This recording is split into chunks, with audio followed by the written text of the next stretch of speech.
In this exercise, we're going to demonstrate how to use the for loop to compute the factorial of a number.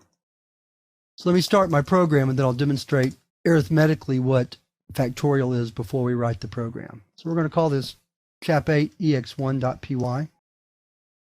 5 factorial is equal to 5 times 4 times 3 times 2 times 1. And then 6 factorial would be equal to 6 times 5 factorial. So if you know anything about recursion, which we're going to talk about later in the course, you can see that it's very easy to provide a recursive definition for factorial. But we're not going to do that here. We're going to demonstrate how to do it iteratively using a for loop. So let's start the program. So the first thing we're going to do is prompt the user to enter a number. Then we get the number for the user, and here I've used another input function, just plain old input, which works just like raw input, and you can use it instead of raw input when you need to. It'll certainly work for this example. And then we have a variable fact, which we'll set to 1. Fact is going to store our successive products. And so we have to use 1 instead of 0, because if we use 0, each successive product would then be equal to 0, which is not what we want.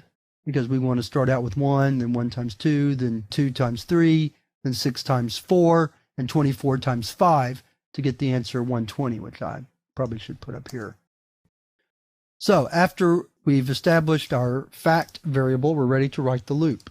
So we're going to use range, and we're going to say the range is going to be from 1 to num plus 1.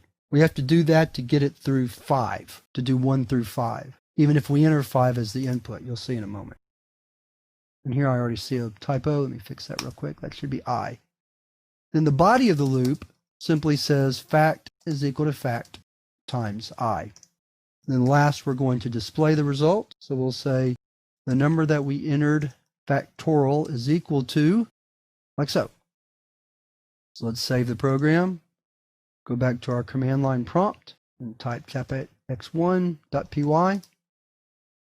We'll say 5, and 5 factorial is 120. Let's run it again.